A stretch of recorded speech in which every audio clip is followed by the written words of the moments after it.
Science का काम कमाल दर्जा उत्साह भी देता है, खुशी भी और उतनी ही गहरी मायूसी भी। इस तरह के वाकयात सोच सोचकर मैं दिल को ढारस देता रहा। यह ख्याल कि इंसान चांद पर उतर सकता है सबसे पहले एक रूसी साइंटिस्ट ने सोचा था। उसे हकीकत बनने में 40 साल गुजर गए जब अमेरिका ने उसे पूरा किया। प्रोफेसर चंद्रशेखर ने चंद्रशेखर लिमिट का आविष्कार किया था 1930 में, जब कैम्ब्रिज में पढ़ रहे थे। लेकिन 50 साल बाद उन्हें उसी डिस्कवरी पर नोबेल प्राइज मिला।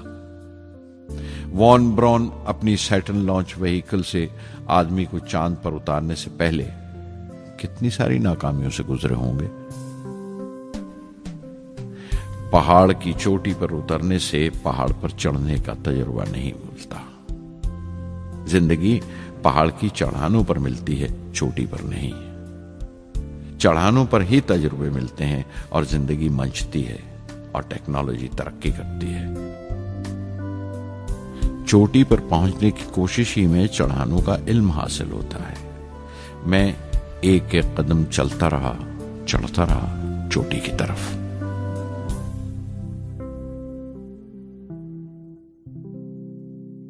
SLV-3 की उड़ान से 30 घंटा पहले 17 जुलाई 1980 के दिन अखबारों की सुर्खियां तरह तरह की राय और अंदाजों से भरी हुई थीं। ज्यादातर रिपोर्टर्स ने पहली SLV की उड़ान याद दिलाई थी कि किस तरह वो रॉकेट फेल हो गया था और उसका मलबा समंदर में जाकर गिरा था। कुछ लोगों ने तो देश की दूसरी खामियों का जिक्र करते हुए भी उसे SLV-3 से जोड़ दिया था।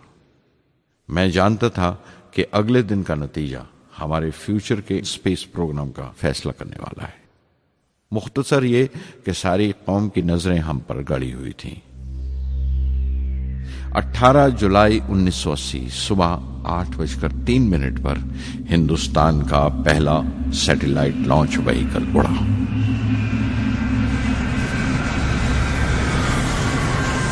मैंने रोहिणी सैटेलाइट का तमाम डेटा कंप्यूटर पर जांचा। अगले 2 मिनट के अंदर अंदर रोहिणी अंतरिक्ष में था।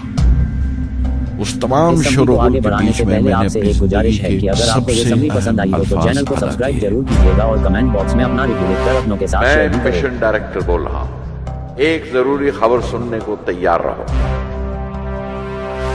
चौथी स्टेज कामयाबी के साथ रोहिणी सैटेलाइट को लेकर अंतरिक्ष में दाखिल कर रही है। मैं ब्लॉक से बाहर आया तो मेरे साथियों ने मुझे कंधों पर उठा लिया और नारे लगाते हुए जुलूस निकाला। सारी कौम में एक जोश की लहर दौड़ गई। हिंदुस्तान उन चंद कौमों में शामिल हो गया था जिनके पास सैटेलाइट लॉन्च की काबिलियत थी। हमारी कौम का एक ख्वाब पूरा हुआ था और हमारे इतिहास का एक नया बाब खुला, एक नया चैप्टर।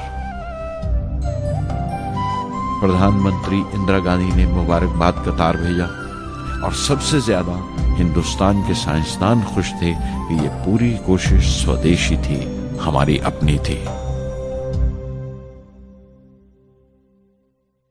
मैं कुछ मिले जुले जज्बात से गुजर रहा था। मैं खुश था कि पिछली 2 दहाइयों से जिस कोशिश में था बिलाखिर उसमें कामयाब हुआ। लेकिन उदास था जिन लोगों की बदौलत में यहां पहुंचा था वो लोग मेरे साथ नहीं थे। मेरे अब्बा, मेरे बहनोई जलालुद्दीन और प्रोफेसर साराभाई। SLV-3 की कामयाबी के महीने भर के अंदर ही प्रोफेसर धवन का फोन आया एक दिन और दिल्ली बुलाया प्रधानमंत्री से मिलने के लिए। मेरी एक छोटी सी उलझन थी कपड़ों को लेकर। हमेशा से बड़े आमियाना से कपड़े पहनता हूं और पांव में चप्पल या स्लीपर कह लो। प्रधानमंत्री को मिलने जैसा वो लिबास नहीं था। मेरे लिए नहीं, उनके एहतराम के लिए। सुना तो प्रोफेसर धवन बोले, कपड़ों की फिक्र मत करो, तुमने जो शानदार कामयाबी पहन रखी है वो काफी है। रिपब्लिक डे 1981 मेरे लिए एक बड़ी खुशखबरी लेकर आया कि मुझे पद्म भूषण से नवाजा गया है। मैंने अपने कमरे को बिस्मिल्लाह खां की शहनाई से भर लिया। शहनाई की गूंज मुझे कहीं और ही ले गई। मैं रामेश्वरम पहुंच गया, मां के गले लगा। अब्बा ने मेरे बालों को उंगलियों से सहलाया और मेरा दोस्त, मेरा रफीक जलालुद्दीन मस्जिद गली में जमा हुए लोगों में मेरे इनाम का ऐलान कर रहा था। मेरी बहन जोहरा ने मीठा बनाया घर में। पक्षी लक्ष्मण शास्त्री ने मेरे माथे पर तिलक लगाया।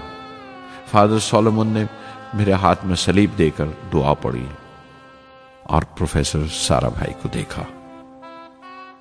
उनके चेहरे पर मुस्कुराहट थी, फख्र था। जो पौधा वो लगाकर गए थे अब पूरा पेड़ बन चुका था, जिसके फल हिंदुस्तान की आवाम तक पहुंच रहे थे।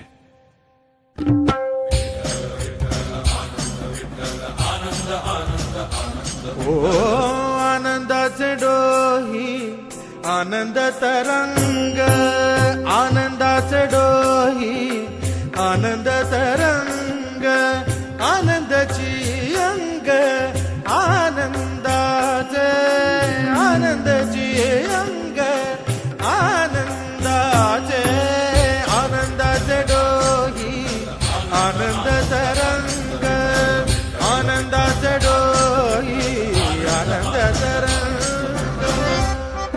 इस समरी को आगे बढ़ाने से पहले आपसे एक गुजारिश है कि अगर आपको ये समरी पसंद आई हो तो चैनल को सब्सक्राइब जरूर कीजिएगा और कमेंट बॉक्स में अपना रिव्यू लिखकर अपनों के साथ शेयर भी करें। गर्भाचे आवडी मातेचा डोहळा, तेथीचा जीवळा तेथे बिंबे। गर्भाचे आवडी मातेचा डोहळा, तेथीचा जीवळा तेथे बिंबे। तुका म्हणे तैसा